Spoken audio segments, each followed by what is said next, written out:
O Senhor esteja convosco. Proclamação do Evangelho de Jesus Cristo, segundo Mateus.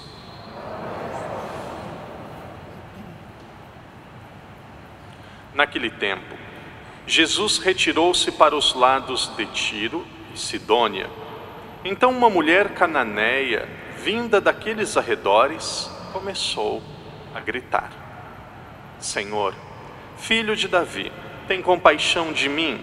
Minha filha está cruelmente atormentada por um demônio. Mas Jesus não lhe respondeu uma palavra. Os discípulos aproximaram-se e pediram-lhe: atende-a, porque ela vem a gritar atrás de nós. Jesus respondeu: não fui enviado senão às ovelhas perdidas da casa de Israel. Mas a mulher veio prostrar-se diante dele, dizendo: socorre-me, Senhor. Ele respondeu: não é justo que se tome o pão dos filhos para lançar aos cachorrinhos. Mas ela respondeu: é verdade, Senhor, mas também os cachorrinhos comem das migalhas que caem da mesa de seus donos. Então Jesus respondeu-lhe: mulher, é grande a tua fé, faça-se como desejas. E a partir daquele momento, a sua filha ficou curada. Palavra da salvação.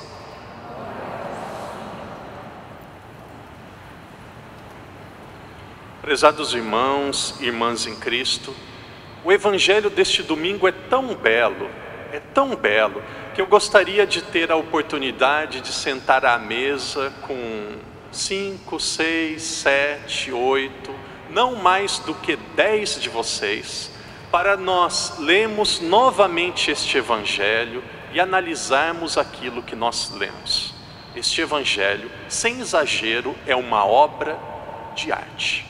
É uma obra de arte. A princípio, este Evangelho parece bem estranho. E o padre vai tocar na ferida, porque este Evangelho parece estranho. Esta mulher aproximou-se de Jesus e disse: filho de Davi, tenha misericórdia de mim. A minha filha está com demônio. Jesus não disse uma palavra. E ela continuou a pedir a ajuda de Jesus. Então Jesus disse: não é justo tirar o alimento dos filhos para dar aos cachorrinhos.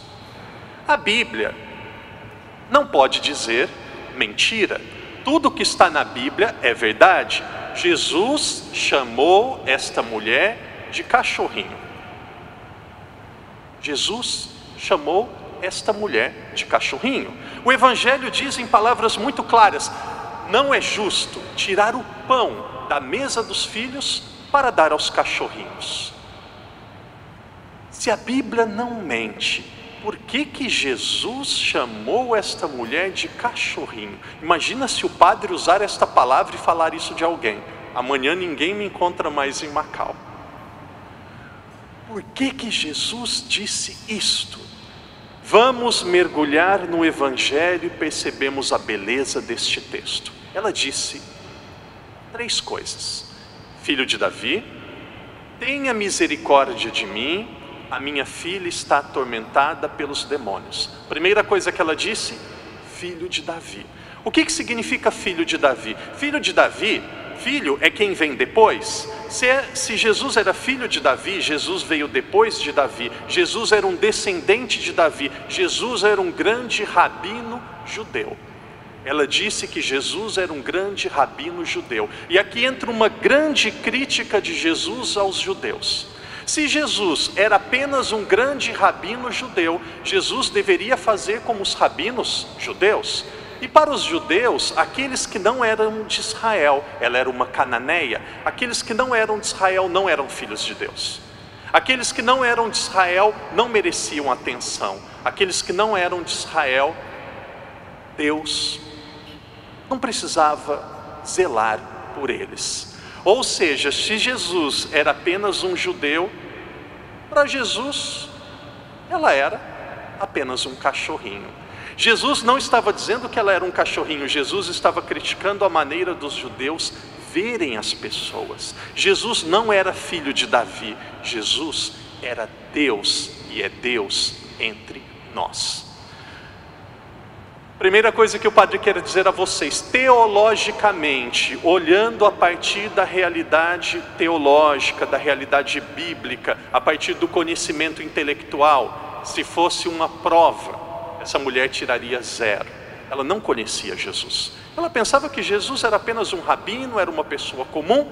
E Jesus, se você pensa que eu sou apenas um rabino, eu não preciso lhe dar nada, você é cananeia, você é uma pagã.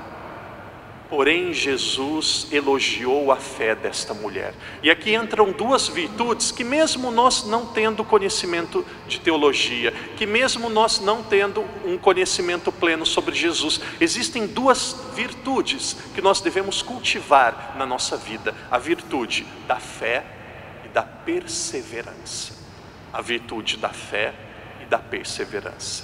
A fé é uma virtude. Padre, como que eu posso entender uma virtude? A melhor maneira para nós entendermos a virtude é fazermos uma comparação entre a virtude e o vício.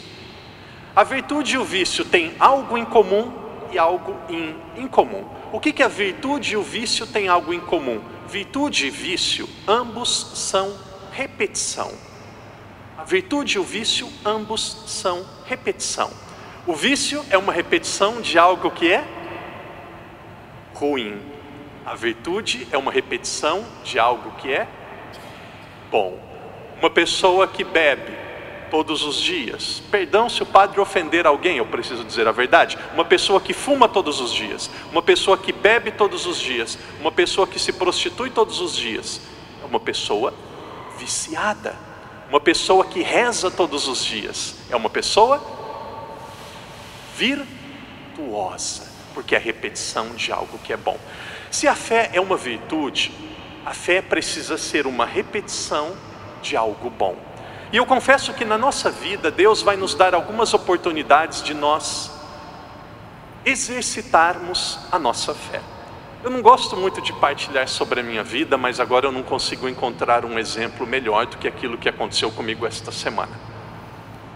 Na terça-feira, quando eu saí do Brasil, eu tenho um padrinho de ordenação, o doutor Fernando, um médico. Ele disse: Padre Daniel, chegando em Macau, você já disse para as pessoas que você tem problema de diabetes, você não pode comer doce, e você não se esquece que você tem problema de pressão alta, que você precisa fazer muito exercício, que você toma remédio controlado, mesmo você sendo jovem. Se você não melhorar, eu não dou mais do que 20 anos para você.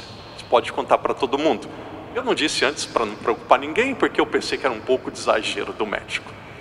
Então eu preciso fazer exercício. E um dos exercícios que eu penso que faz melhor a mim é o futebol. Porque quando eu jogo futebol, além de fazer exercício, eu consigo me relacionar com outros padres, com leigos. Eu recordo que eu sou brasileiro. É bom jogar futebol. Na terça-feira, na hora do almoço, nós recebemos alguns padres.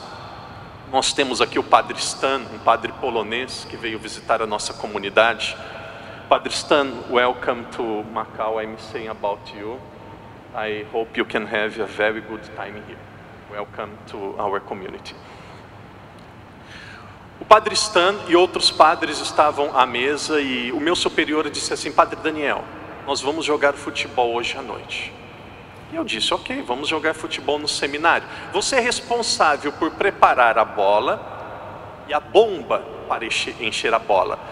Não se atrase, palavra de superior, não se atrase, porque se você atrasar, nós não temos futebol.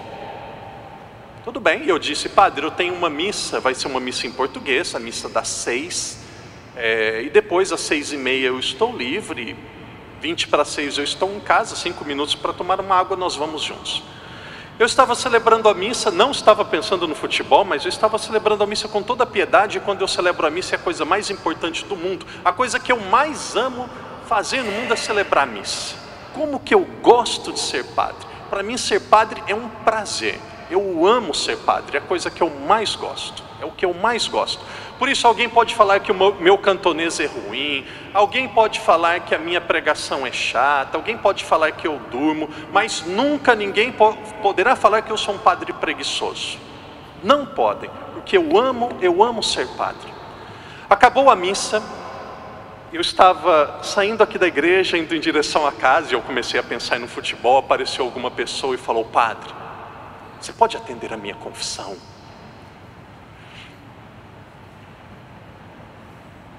Posso, claro.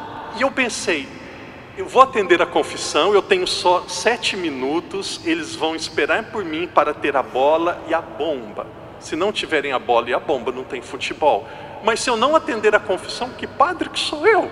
Imagina se os leigos ficam sabendo que o padre Daniel falou não à confissão porque ele está indo jogar bola. Também amanhã ninguém encontra o padre Daniel mais em Macau.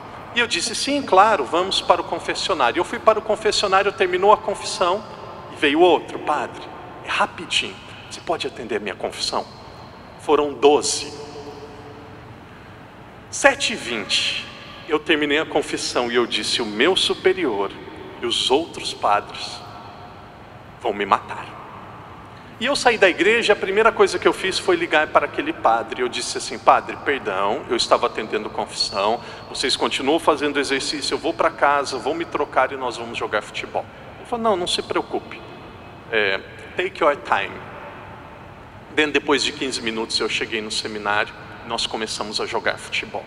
Por que eu estou dizendo tudo isso? Porque na nossa vida constantemente existem duas coisas que todos nós temos certeza absoluta. Existem duas coisas na nossa vida que é seguro a todos nós. Todos nós vamos morrer um dia e todos nós precisamos tomar decisões todos os dias. Deus precisa ser a pessoa, a realidade mais importante da nossa vida. É melhor agradar a Deus do que agradar as pessoas. Eu não sou um bom exemplo para ninguém. Eu não estou dizendo que eu sou um bom exemplo, mas só terá fé aqueles que exercitarem a sua fé. Fé não se compra no mercado vermelho. Fé não se compra no supermercado. Fé se conquista com oração, com bons hábitos. Exercite a sua fé, exercite a sua fé, faça a sua oração diária, vá para a confissão. 99% das pessoas que se confessam aqui em Macau, que procuram um padre para a confissão, são chineses. Cadê os portugueses? Os portugueses não se confessam. As pessoas de língua portuguesa não se confessam. Eu atendo 100 confissão em chinês, uma em português. Como que nós vamos ter fé se nós não buscamos a Deus? Me dê trabalho, me dê trabalho. Eu como padre, eu tenho uma missão que é dar Deus para vocês. Algumas pessoas pensam que vão ter fé só rezando o terço e participando da missa de domingo malemar, com a cabeça longe. E alguns quando saem, poxa, essa missa, 1h02, onde já se viu um padre falar tanto? É uma ofensa muito grande a Deus. Fé se tem quem exercita. Exercite a sua fé. Se a fé é um tesouro, ela precisa ser conquistada e zelada. Esta mulher não conhecia Jesus, mas ela tinha fé. Ela tinha fé. Ela não tinha apenas fé, ela teve perseverança. Padre, gostaria de dizer isso olhando nos olhos de cada um de vocês. Eu não estou comparando, eu não estou dizendo que nós somos melhores ou ruins. Vocês têm muitas qualidades que outras comunidades, talvez os chineses, não tenham. E aqui não é tempo de comparação. O que eu digo é para ajudá-los, e eu digo só para ajudá-los. Eu gostaria de dizer, olhando nos olhos de cada um de vocês, não desista da sua fé. Vocês vão encontrar na Igreja Católica péssimos exemplos.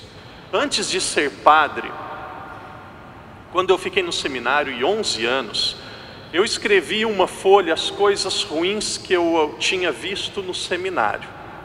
E colei na cabeceira da minha cama e estava escrito assim: Padre Daniel, futuro Padre Daniel, não faça isto, 2 pontos e uma lista. Use as coisas que não são boas para lhe motivar a ser uma pessoa melhor. Porém, Não desista, não desista, não desista.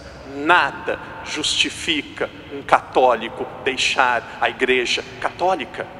Eu sou católico principalmente por um motivo, e eu já disse outras vezes, o som nas igrejas protestantes muitas vezes são melhores, a acolhida é melhor, a pregação é melhor, a igreja é mais confortável, mas onde eu posso encontrar a Eucaristia, a não ser na igreja católica? Na igreja católica você não vê Deus, na igreja católica você não imagina Deus, na igreja católica você não sente Deus, na igreja católica, e só na igreja católica, porque só a igreja católica é fundada por Jesus, na igreja católica você se torna Cristóforo, você se torna um com Deus, na Eucaristia. Persevere, nada nem ninguém pode lhe afastar de Deus. Ame o seu marido, ame a sua esposa, ame os seus filhos, ame o seu trabalho, mas ame a Deus acima de tudo. Cultive a sua fé. Cultive a sua fé. Caiu? Levanta. Errou? Confesse-se. Machucou, feriu alguém? Peça desculpas. Eu encerro dizendo assim: nós vamos ser salvos, não pelos nossos méritos, também pelos nossos méritos e pelas nossas boas obras, mas eu penso que nós vamos ser salvos principalmente pela nossa perseverança. O céu é o estado, entre aspas, local daqueles que não desistiram de Deus e da igreja. Não desista, não desista. Rezemos. Obrigado, Senhor, pela fé desta mulher cananeia. Ela não lhe conhecia, por isso ela lhe chamou apenas de filho de Davi. Mas esta mulher clamou a sua misericórdia, pediu a sua ajuda. Agora, Jesus, nós pedimos a vossa ajuda. Ajudai-nos a termos fé. A fé é uma virtude, e a virtude é uma conquista através da repetição de bons hábitos. Ajudai-nos, Senhor, a termos fé. Ajudai-nos, Senhor, a sermos perseverantes nos valores que cultivamos no nosso coração.